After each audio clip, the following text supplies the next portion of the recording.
What's going on, people? We are Tottenham TV out here on set. We are Hotspur Way on set. What do you reckon? Bad. Waiting for a few players to come out. We've already saw Sam Cox. Big up to him. Said hi to us.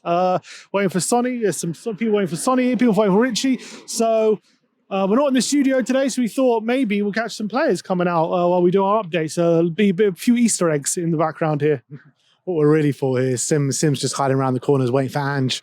Oh, big Ange. I'm waiting for you. Where are you? But we do have a Tottenham update to bring to you today. And Fabrizio Romano has been very vocal on the manager situation today. And first up, he is talking about the manager, Ange Postecoglou. And he says Ange does hope to keep his job, but it all is very much performance related on the Europa League now, which is no real surprise, is it? Yeah, I mean, we know where we are in the league.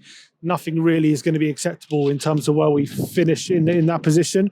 So I think we know all eggs in the Europa League basket. Absolutely. Apologies, one sec. There you go. All eggs in that Europa League basket. So I think it's no surprise it's been like that way for a while. So I think Ange knows that, the way he's been talking, how big the Europa League is for us. And it's also our only route back into Europe, let's be honest. Unless there's some convoluted way we finish 11th and get Conference League, it's our only route back into Europe. So I think when it comes to the players' point of view and also the fans and everyone, if anyone's going to still have belief in where we're going and what he's trying to achieve, we need some sort of tangible success to cling on to. And the only way to do that would be winning that Europa League this season. So I think, obviously, if we don't win it, then the season has been an absolute disaster, and Andrew will have to be culpable for that. But if we do win it, that would show that even in the toughest of seasons where I think everything that could go wrong has gone wrong, we've still come out the under end of it with some sort of success. So I think that would show something. This is a strange thing, isn't it, with Spurs? It's just like all of our successful seasons in the Premier League where we've won trophies have all come with like poor kind of league tenures, really. Every single one. Well, they're the only two, right? The two that we won the Carabao Cup and the year that we got to the Champions League final as well. Yeah. I mean, we finished fourth that year. Yeah, but I know, but it was like it was a poor season. Like we were lucky to get fourth that year. We still finished fourth, got 71 points. So I don't know. What were you trying to take out of it? Are you trying to read something into that? I'm just trying to say is that whenever we win a trophy or do well in a certain competition, the manager does seem to lose his job the following season pretty soon. Yeah, has happened. And it might happen again, to be fair. But doesn't mean he wouldn't deserve to keep his job, in my opinion. Well, seeing as Ange is under a lot of pressure, Romano is drawing up the lists of new managers that could come in to replace him. And first up, he's talking about Andoni Iraola, saying that Iraola is one of the managers that Tottenham most appreciate. There have been no direct talks so far, but Iraola's close circles have already been informed of Tottenham's appreciation.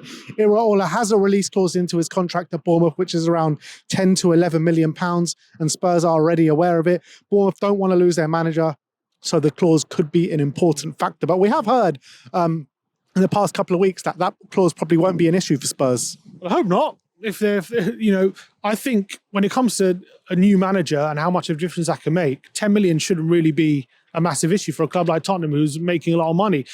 10 million is not something you'd think twice of in a transfer fee, is it? So Daniel Levy might. Maybe Daniel Levy, but I'm just saying 10 million, right? What does 10 million get you in the transfer market? Like nothing. Doesn't get you anything. Obviously, we've got like Kinski for like 12, but he's like a 21-year-old backup keeper. That's what it gets you. So when it comes to getting a new manager, I'd really hope that they don't skim power. And if they believe he's the right guy, 10 million really shouldn't be a stumbling block. Yeah. Other managers they're talking about are Marco Silva. Romano says that Tottenham will monitor the situation of Marco Silva, whom people in the industry expect to take on a new challenge at the end of the season. However, other clubs will also have an interest in the Fulham manager. I mean, the one thing that does concern me about Marco Silva is he does seem to jump ship fairly quickly, doesn't he? Yeah, obviously Tottenham would be the biggest club he's worked for, but he's one where if someone comes, if a bigger fish comes, he's not shy about it, is he? And he'll basically, he'll if he thinks it's a step up, and he thinks it's a progression in his career. Let's say a big boy comes, if he's manager of Tottenham, I think he wouldn't think twice about jumping ship. But the thing is, what kind of a bigger club than Tottenham aren't going to come in for him? Depends how well he does.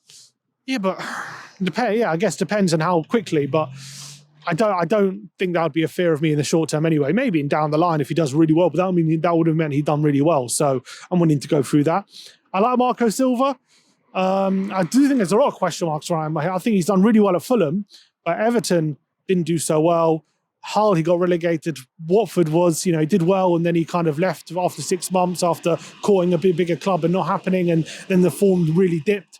So there's definitely a lot of question marks about him, but I do think he's a good manager. Whether he's the one to take us to the next level, I don't know. I think he very well could be. I think he very well could be. And I think he's primed, in my opinion, to go to a bigger club and go to a club fighting for Europe, in my opinion. And last but not least, he says, some sources have guaranteed that Spurs appreciate Simone Inzaghi. However, he is fully focused on Inter project. He doesn't look like a realistic one. Easy opportunity for Tottenham, with Inter also very happy with their coach. Simone Inzaghi is obviously smashing it out into Milan right now. There is no chance we get him in my opinion. And why would he leave Inter to come to Tottenham right now? The only way I would have seen it happening is if some sweet talking from Paratici. But I think we're probably going to get into that. It doesn't look like he's coming now. So I don't see why he would leave Inter to come to Tottenham. I know Inter have their own issues. He's lost quite a few of his best players, but he's always coped. He's always adapted. He's always kind of recruited really, really well. And every season they're battling right at the top for the Serie A. Obviously, it looks like they could be winning the league again this season. Got to the Champions League final not so long ago, and I think they've got a good chance of making it there again. I think he's got a really good thing going into Milan. There seems some real cohesion between him and the board. Conte left because he was losing his best players, and Inzaghi didn't cry about it. He took up that challenge and said, I'll deal with it. And he's dealt with it amazingly. And he's doing an incredible job. I could see a very similar situation to him and Simeone kind of with him in Inter. I think he could be there for a long time. And with the shit show we're in at the moment as a club, I just don't see why he would come and try and save us when he's got a good thing going at Inter. The other thing as well, all these three managers are all so different in the way they manage their clubs, the way they set up their team tactically.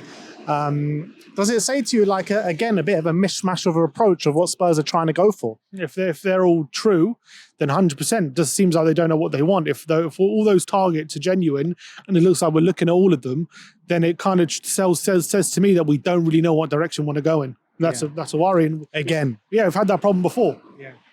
Let's talk about Fabio now, because Di Marzio says that Paratici is getting closer and closer to becoming the new sporting director of Milan. CEO Giorgio Fulani flew into London to meet Fabio, and he is the one that has chosen to fill the role. But the final agreement is still missing, which could come in the next few hours or days. The feeling is that we are very close. We are in the final lines of negotiations. I mean, this one is toing and froing. One second he's closer to Tottenham, the next second he's closer to Milan. But Di Marzio, he is fairly reliable, but he hits and he misses. Yeah, it's classic Fabio, though. Everything's done in the open, isn't it? That's how the Don does it. So I wouldn't be surprised that he's playing us off each other to get the best deal possible. That would be classic Fabio. Don't know where he'll end up, but it sounds like, look, the Italian sources always seem to lean towards he's going to Italy. Whether it's a player, manager, whoever it is, they always seem to say that. So, but then again, the Italian sources always do seem to have the inside track ahead of the English sources when it comes to people in Italy and Italian people. So I think it makes sense to him to go to AC Milan because it's a new project, it's a massive club there, and he'll maybe see it as an opportunity to kind of rebuild what is a massive club who've been faltering for a long time. So I wouldn't be surprised. And the fact as well, he came to Tottenham and obviously he had a good relationship with Levy and this kind of stuff. But look, he was here under Conte and we didn't really get the team going when he was director of football. And so whether he blames himself for that or not, we can all agree that it didn't quite work when Conte was here for recruitment or one reason or another. So if he does blame the club for that, I can understand the hesitancy of working for the club again. And I think it does say a lot. If Fabio doesn't rejoin the club, it says a lot in terms of his belief in the project as well, which he's been in and around for many years now. Yeah, potentially. I also think a chance to go back to Italy and prove that he can rebuild AC Milan after doing a great job with the Juventus. Maybe that's an enticing opportunity for him. The thing is, he's got nothing to prove in Italian football. He's come to Tottenham, and I think another one that's maybe fallen foul of the constraints that maybe the higher up put on the people that work at the club. I wouldn't say it's something to prove, but obviously after it hasn't gone quite wrong at Tottenham, he's had this ban. He needs a bit of a redemption arc right now, I would say. And I think AC Milan is the perfect opportunity for that. Let's talk about some players now. The Bleacher Report are reporting that West Ham are prepared to sell Mohamed Kudus this summer, with his release clause being at £85 million. The forward has been linked to Saudi Arabia, Arsenal, Liverpool and Tottenham. I mean, he's a player I'd love to see through the club at Tottenham. It would wind up the West Ham fans as well. Can't see Spurs splashing out £85 million on a release clause on him. But if a deal was to be done, I would love to see him at the club. But, I mean, when you're looking at the names on this list, it screams out to me something like probably Arsenal or Saudi Arabia or something. I don't know if he's going to go to Arsenal or Liverpool, you know. I think it's a big outlay, and he hasn't had the best season, in all honesty. Yeah, but you know the talent is undeniable. He's got unbelievable talent, but he's quite... there's a few question marks to how he fits in certain systems. He's a very individual player. In terms of how he worked in a team, you know, he does a lot of things by himself, and he's unbelievable talent, but it's about getting him into a cohesive team. He doesn't release the ball quick. He always seems to hang on to it for a long time, and that can be frustrating. So I don't know if a big club outlays 85 million on him. I wouldn't be surprised if he stays at West Ham, to be honest, with that release clause. In terms of Tottenham, I do like him. I think he's a great player. Obviously, we haven't done business with West Ham in a while, have we? But obviously, it's a release clause. I don't know how much say they could have in it. I don't see realistic that Tottenham come in for him, to be honest. Next up, we're going to talk about Radu Dragusin's national partner, Andrei Ratiu. AS are reporting that Tottenham is among several clubs, including Leverkusen, Liverpool and Barcelona, interested in Rayo Vallecano's right-back Andrei Ratiu. The 26-year-old Romanian has a €25 million release clause. Yeah, I just remember him from the Euros, and it was really good. But really good, yeah. Other than that, I haven't seen too much of him. We have Spence, we have Porro. I don't really see a massive need for a right-back, to be honest.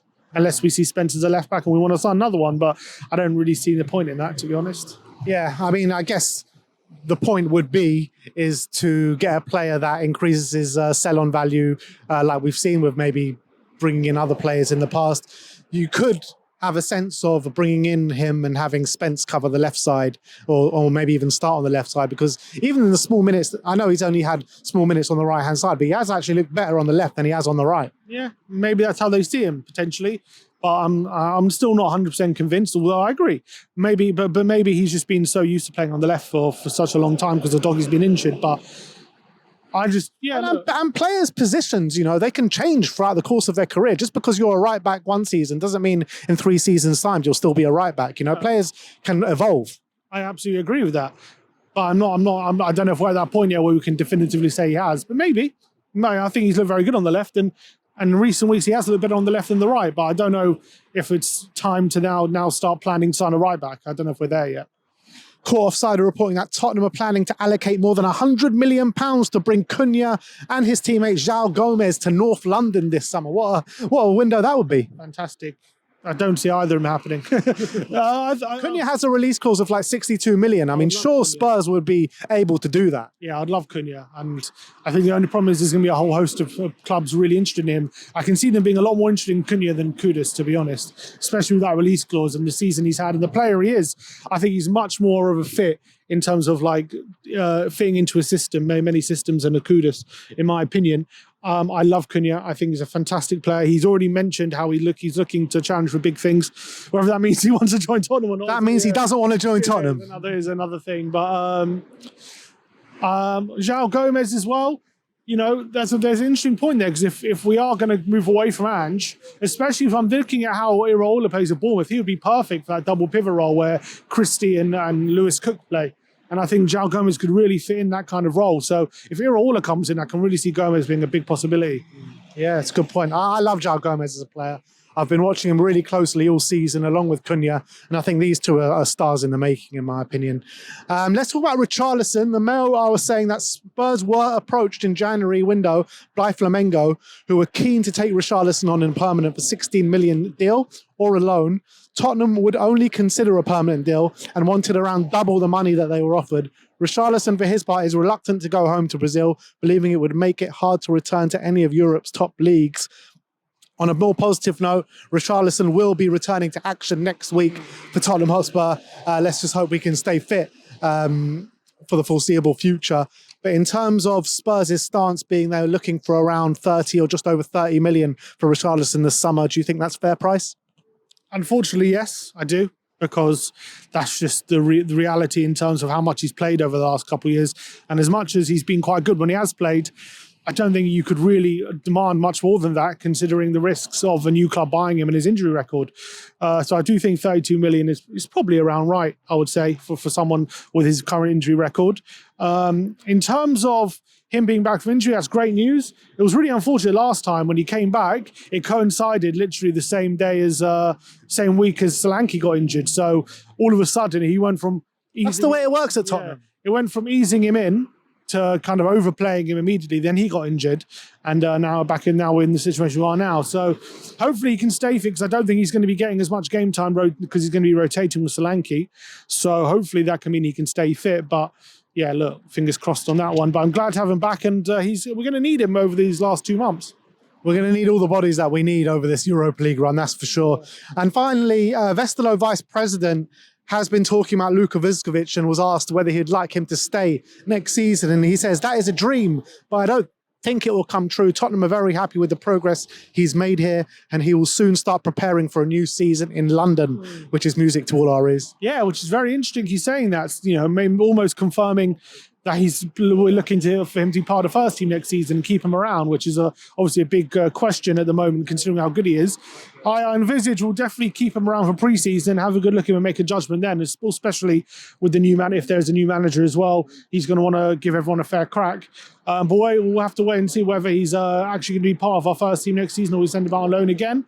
But very interesting to hear from the Westerlo vice president, because that gives us a bit of an insight as to where Tottenham's head's at the moment. Look, it'll all come down to pre-season, whether he sinks or swims, and I'm sure he's going to sink. I think he's got top quality about him, but all will be revealed after pre-season. Huh? You said you're sure he's going to sink. No, I'm sure he's going to swim. I'm sure he's going to swim. I love Luka Vuskovic. Luka, I didn't mean it. You're definitely going to swim, mate. Definitely going to swim. But that is all we have. Over and out from Hotspur Way. Thank you, everyone, for joining us. Let us know your thoughts in the comment section below. Like, subscribe, and comment. And as always, come on, you Spurs.